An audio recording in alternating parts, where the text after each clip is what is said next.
এরমি good morning. কি হচ্ছে আজকে? মর্নিং আলু হচ্ছে। আলু মানে? মেদিনীপুরের মতন খাচ্ছি, মেদিনীপুর আর তাহিরপুর সব এক হয়ে গেছে। কি রান্না? আলুর তরকারি করব, মুড়ি দিয়ে খাবো সকালবেলা, পেটও ভালো থাকবে, ঘরের খাবার। এর দিয়ে ভালো কিছু হইলে ভালোই তো না? ভালো কিছু ভাত, ঘুম থেকে উঠে ভাত খাবা?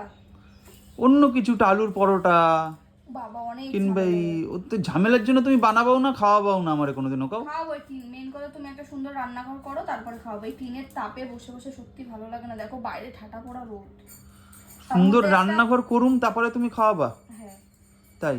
ওই ঘরটা ঠান্ডা থাকবে, একটা উপরে পাখা নেই, কিছু নেই, ওইসব করতে গেলে একটু সময় লাগে। ডিমান্ড তোমার কমে না রিমি? আমি তারপরে যদি কই যে একটা সুন্দর বউ হবে, তারপরে সুন্দর বউয়ের হাতে তোমার খাবো। বউ সুন্দর, খারাপ না। হ্যাঁ তোমার বউ সুন্দর, খারাপ না। হয়তো দেখতে ভালো না, কিন্তু তোমার তোমার মনের মতন। তাই?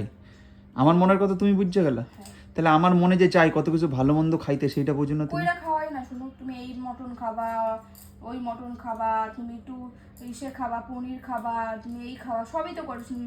পাঁচ মিশালি তরকারি খাবা, তারপর ওটাকে কি বলে, ওই যে কালকে যে করে খাওয়ালাম কুমড়োর শাক বাড়িতে কেটে কত টেস্টি করে রান্না করে দিলাম, দিলাম না বলো? তুমি সব কিছু খাওয়া, কিন্তু একটা জিনিস দাও না। কি বলো? একটা চুমু। বুইড়া ভাম, এ দেখছিস? কথা শুনলেই আমার দেখ, রাগ উঠে যায়। সেটা তোর মুড পাল্টিয়ে গেল, দেখেছিস? তুই আমার বউ রিমি, তুই ঠিকঠাক ভাবে না আমাকে যত্ন রাখিস না কোনো কিছু, তার জন্য আমার অবস্থা দিন দিন কেমন হয়ে বাচ্চা শুনে যাচ্ছে। যে তোমার যত্ন রাখবো, তোমার প্রত্যেকটা যত্ন বউ তার বরের যত্ন রাখে, প্রত্যেকটা বউ।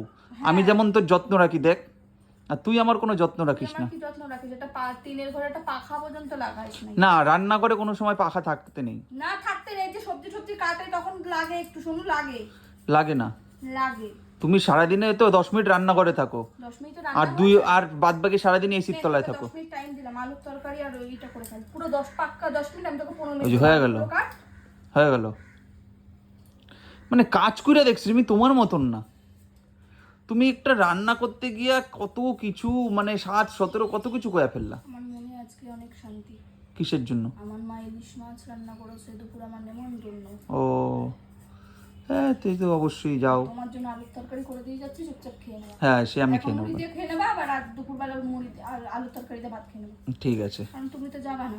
আচ্ছা ঠিক আছে, আমি আমার মতন খেয়ে নেব। দেখি আমার কাল পরশু স্যালারি ঢুকলে পরে আমি একটু বাড়ি যাবো না তো, আমি এমনি ভালো মন্দ এনে আমি খেয়ে নেবো। কেন তুমি যাও বাড়ি থেকে কদিন থাকো। না। আমার তাহিরপুর বাজারে বিরিয়ানির দোকান আছে, প্রত্যেকদিন মটন বিরিয়ানি আনবো, খাবো।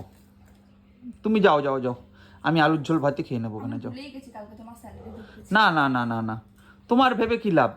আমার তোমার তুমি যা বললে, এইমাত্র বললে তো তুমি রেখেছো আমার জন্য আলুর ঝোল ভাত করে রেখে আরে যাচ্ছ। আমিও তো খাবো আলুর ঝোল দিয়ে ভাত, পাগল। আমি তো এমনি বললাম যে মা ডেকেছে। ঠিক আছে, আমি বুঝে নেব। মানে এটা আমার বউ, বুঝতে পারলে সবাই? মানে ডেঞ্জার ডেঞ্জার বউ আমার, সবসময় নিজেরটাই বোঝে। আমি নিজেরটা কি বুঝবো? ওই যে তুমি ইলিশ মাছ দিয়ে খাবে, আমি আলুর ঝোল দিয়ে খাবো। নি আমার মা মিথ্যে কথা বলে। হ্যাঁ, যেই আমি টাকার গল্প দিয়েছি মিথ্যে কথা বলো আরে না, এতক্ষণ সত্যি ছিল। আমি তো জানি আজকে ইলিশ মাছ খেলে কালকে যে তুমি ভালো মন্দ খাবা। ও ঠিক তখন ঠিক আমি কি ঠিক। করবো? তখন বাদ দিয়ে ভালো আমি তোমার সাথেই খাবো, না আমি খাবো। কেন আমার সাথে কেন খাবো এখন? না, আমার বর তুমি, আমার বর যা খাবে আমি তাই খাবো। শর্ত আছে তার জন্য, একটা চুমু দে। আমার লাগবে না সাগর, তোর খাবার খেতে গেলে যদি আমি তোকে চুমু খেতে হয়, আমি সেই খাবার খাবো না। খাবো না আমি সেই খাবার।